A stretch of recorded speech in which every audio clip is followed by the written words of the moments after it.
squeezing in a last cheeky one today, and apologies for the untidy kitchen, which I do agree is a bit distracting, though I will definitely clean it up this weekend for you, don't worry, and get that lovely dishwasher going. Very grateful for my dishwasher.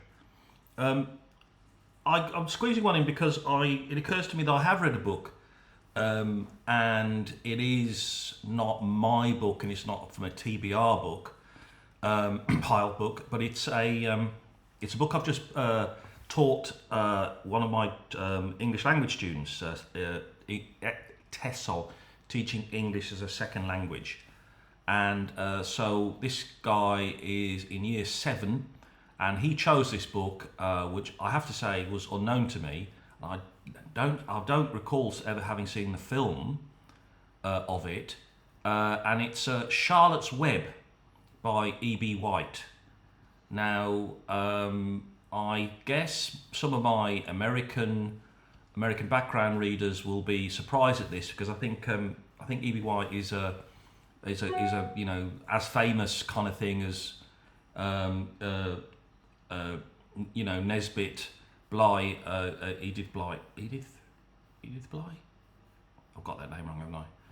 But anyway, in the American context. And I wouldn't have chosen this book to read, but I want to share some thoughts, because I actually thought it was excellent. Though I do have some observations, obviously. I would say, so I found teaching someone who's he's not a fantastic student. Okay, he has got a very pronounced accent and he struggled a lot with the text, but he chose this book, and I think what he did was he'd seen the film, so he knew the basic story. But the story is the language. You often get this with classic English English language, classic children texts, I think, where the language, the vocabulary can be pretty stiff. I remember reading a critique once of The Hobbit, which said that some of the vocabulary is pretty tough, and this, I must say, was pretty tough as well. Also, it's written in a very particular time and place in America. I'm going to guess Midwest.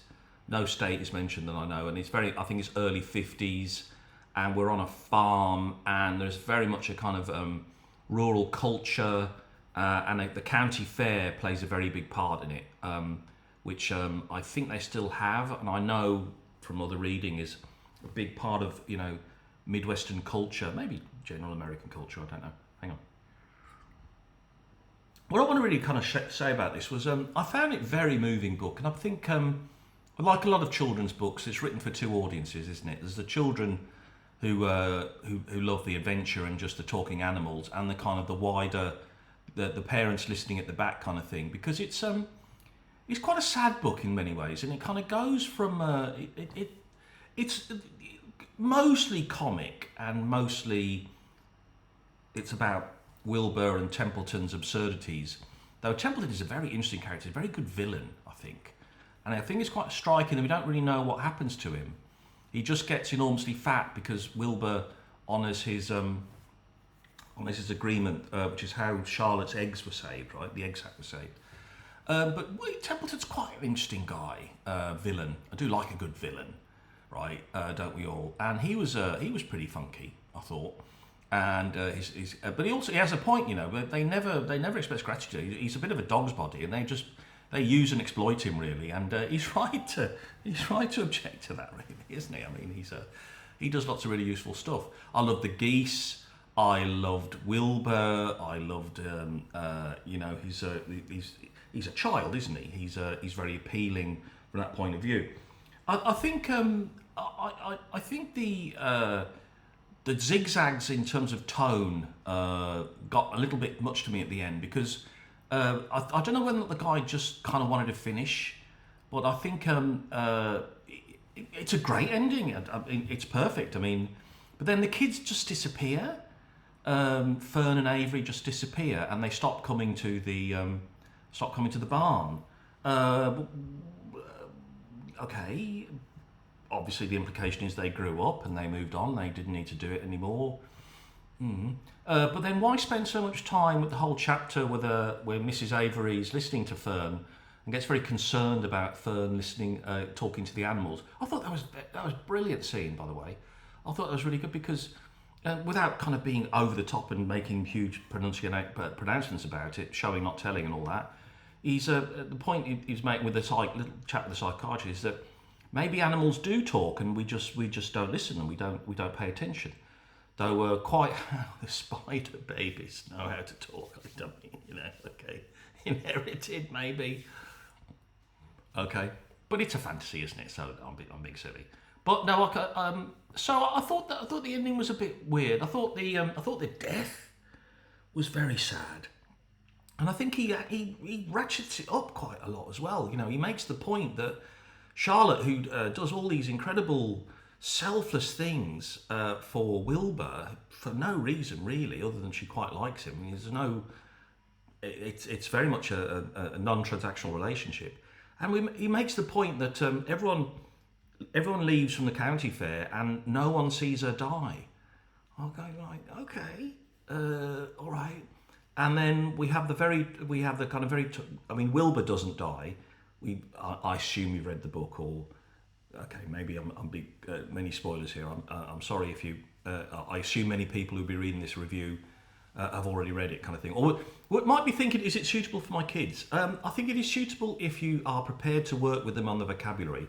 There's a lot of nature description, which is beautiful and is very much makes it of its. It makes it very concrete. Okay, and it's very much, this is a guy who knows the farm, he knows the land, he knows the trees and the plants and the cycle of the year, and that's really good. And also you have this very rather beautiful, idyllic picture of rural childhood where Avery is, I'm sure there are boys like him now, but he would be a rarity, wouldn't he? With all of his ludicrous things stuck in his pocket and his penchant for adventure.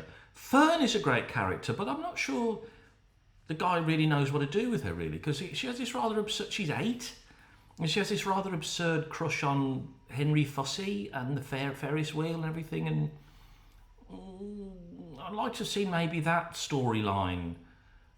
She's very much, she's like the point of view character. And then she sort of veers off, and then it becomes Wilbur. So I think it's I don't think there's anything. I'm not saying that's bad. I'm not saying it's poorly written, but it's peculiarly written, I think, and I think it's. I think if I was his editor, I'd have said, "Hang on, I want you to sort of finish that storyline a bit better." And we're very much in the present, second by second here, and then we have this huge sweep of time there. Maybe that's the rhythm he wanted to kind of convey. But then why make me pay attention so much to Fern and what Fern thinks and Fern's concern for Wilbur? And then she just disappears. Are you trying to say something about that's how life is, and when we're young we're very focused and obsessed on things, and then we kind of go off? Are you saying that in a negative way? I don't know. I can't ask him, right? So my reading of the text is, I think it's often beautifully written, often comic, genuinely comic. I think some good characters. Wilbur is a great character, bit Panglossian kind of thing. I love Templeton, as I said, really good villain. Charlotte's great. I love her smartness, and I love her little schemes and her little plan. And I thought she was a really, really good character. So I think in terms of putting you in the barn and putting you with the animals and the ridiculous geese with their repetition, that was very, very well done. That's all great. I've got a lovely sense of nature, of the passing of the year, of farms, and that's all. And also, he absolutely does not stray away from death, from slaughtering of animals. Wilbur escapes by literally a miracle, isn't it? That's the point of the book, kind of thing. And I suppose we're meant to be sort of tough-minded about that, but then why make these animal characters so appealing and human and characterful and idiosyncratic and with great language? Interesting. So yeah, this was good. I would say I'm going to give it a 5 out of 5. I can't. It was a Kindle, so I can't kind of wave the book at you. But yes, very good, very good. 5 out of 5, I'm going to say.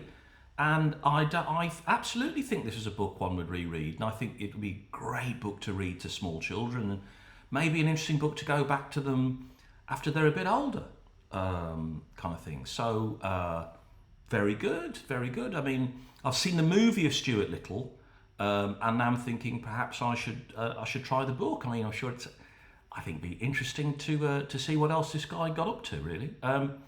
So that's me, Charlotte's Web, E.B. White, 5 out of 5.